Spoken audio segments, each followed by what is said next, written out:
Okay, I know how you guys like content. We're cutting straight to the chase. These are the worst special moves in all of Melee. If you've ever pressed the B button in Melee, good job, you just used a special move. And here's the list of the worst special moves in the game. The rule that we're going to use here is one character, one move. As much as I would like to use all of Ness's special moves, we're sticking to one special move for one character. Honorable mentions that didn't make the list were Peach's side B, Jigglypuff's rollout, and Ganondorf's Warlock Punch. The first couple moves will be moves that are rather niche and have somewhat usage here and there, and the lower that we go on the list, the more terrible they're going to get. Alright, again, make sure to like, comment, and subscribe if you guys like this content, yada yada yada. We're moving on.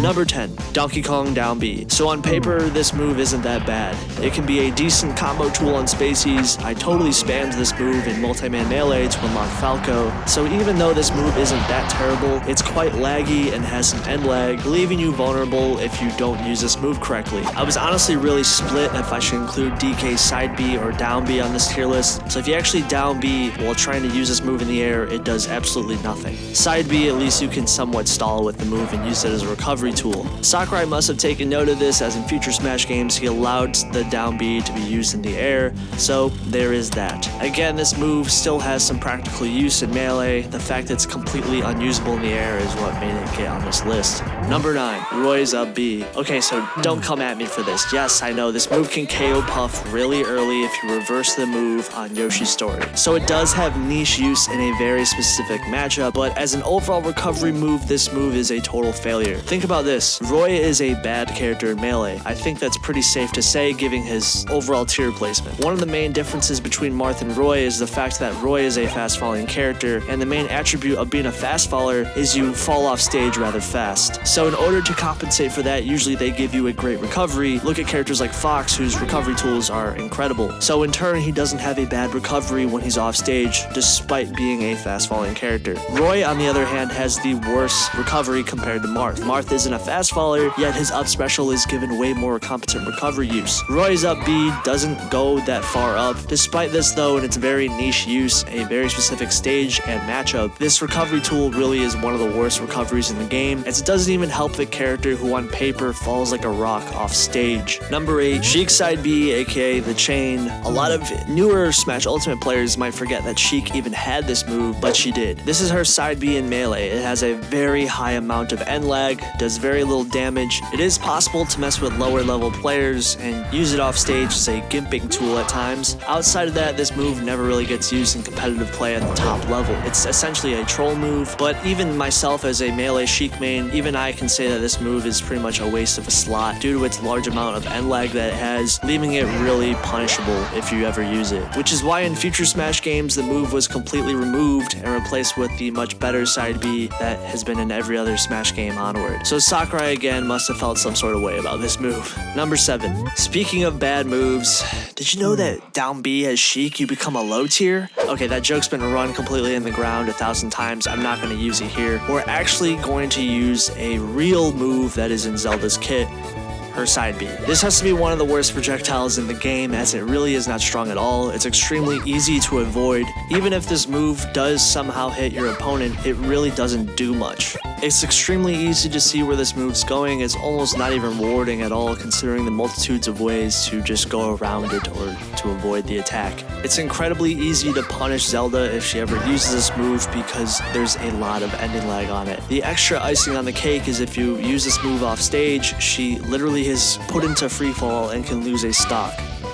Yeah, this is a really terrible move, and it only gets worse from here. Number 6. Kirby is already a pretty bad character, so here's his side B. On the ground, it's pretty slow and laggy. Honestly, it's also really hard to hit as well, but for some strange reason, this move has a unique aerial version that strikes multiple times in the air, but for some reason, the aerial version only does 2 to 4%, depending on where you hit with this move, and that's pretty terrible. But the fact it does so little percent and so little knockback makes this move basically a joke. And this is also another thing where the aerial version was completely removed in future Smash games, points, showing that again Sakurai must have felt a certain way about this move. Number 5. So I know what you guys are thinking about Mewtwo's side B. You guys are thinking about all the jank that's possible with this move near the ledges on Battlefield, where you can take stocks unexpectedly on opponents who don't see this attack coming. In reality, as far as this move goes in overall usage, it's one of the few moves in Melee that we can transparently say is programmed incorrectly. Hold tight on this one. The move is active for 4 frames, Mewtwo is stuck in place for 40 frames while using this move.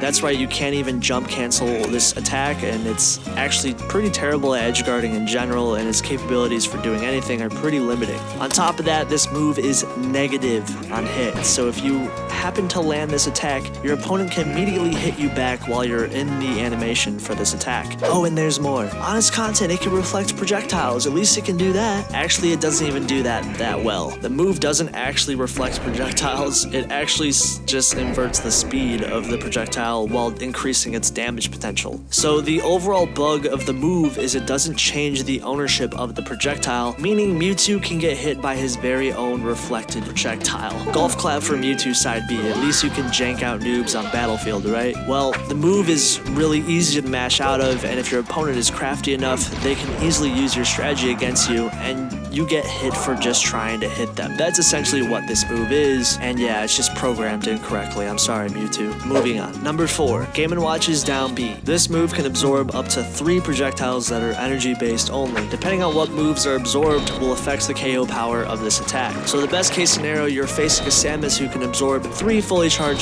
shots, but the likelihood of that is fairly low. The downsides are Game&Watch is stuck in 33 frames of animation when he pulls out this move. While on paper this move is sort of niche, at least it has some slight usage in certain matchups. However, this is another move where it's actually programmed incorrectly. This attack is supposed to do 1.5 times damage of the projectile, and then tack on an extra 5% on the final amount. That's how much damage it will essentially do. Meaning it's supposed to be a more powerful attack compared to whatever it's sucking up. However, when using this move in the air, not all 3 hitboxes are correctly programmed to deal the same level of damage. 2 of these hitboxes only deal 1% and ignore the multiplier entirely. So if you don't use this move very precisely, it just straight up doesn't even work how it's supposed to work. And the move even has a considerable amount of hit lag like we talked about earlier, leaving Game&Watch vulnerable to being punished. The extra icing on the cake on this bug-filled move is if you lose a stock, Game&Watch's oil panic scaling will be erased entirely, and the move is just, yeah, pretty bad. One other funny thing that this move can do, if by random chance you ever, and I don't know why you would, play the Ness vs. Game&Watch matchup, and if you happen to absorb Ness's neutral B, another terrible move,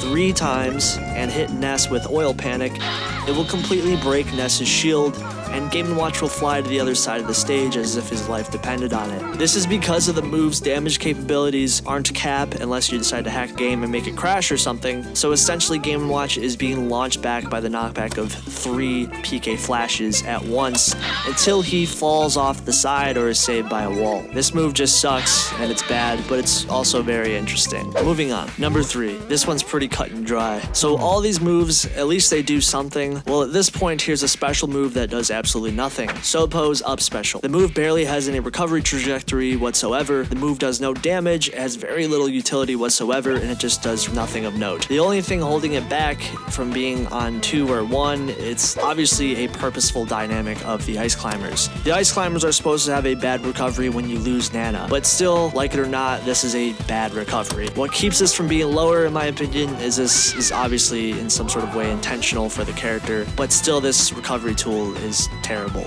Moving on.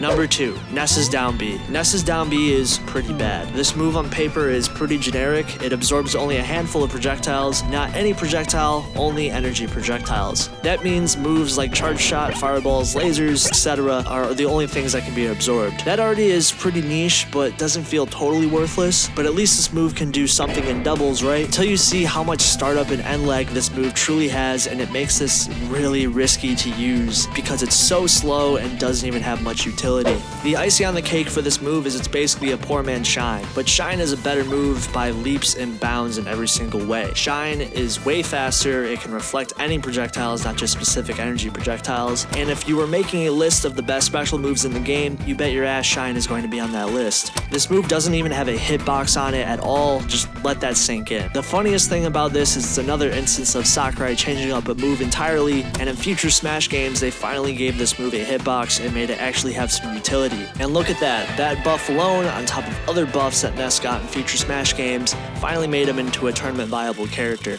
Unless you remember that Project M was the one that actually gave Downbeat a hitbox first, but maybe Sakurai played PM, I don't know. Or maybe it's Maybelline, I don't know. Okay, I'll stop. Number 1. Alright, let me talk about this move. That's the move. It's one of the most moves that's a move in the game. You are hardly going to see this move ever in tournament because the character that uses this move just straight up sucks. Okay, it's Bowser's neutral B. If I see you guys at all defend this move in the comments, we're gonna have a problem. Oh, honest content, you're dumb. This is an edge guarding tool. Just stop it right now. No, you're stupid. No, this move is bad. This move has 23 frames of startup. It's extremely easy to SDI out of the move and avoid, and if you ever by chance accidentally hit this move in a match, it has another 3 frames of end lag. And if you decide to hold the move down for any reason, Bowser's flames will deplete, making this move lose range the longer that you hold down the attack, until the attack becomes practically useless, doing almost absolutely nothing. Despite things like flame canceling existing, even an advanced technique that gives us slightly more viability was actually one of the few things to get patched out in future updates of Melee. So yes, despite the very niche use that this move might have once in a blue moon, it really doesn't make it worth it. It is overall really bad, really terrible, and it's not on a good character at all. I'm sorry, Bowser.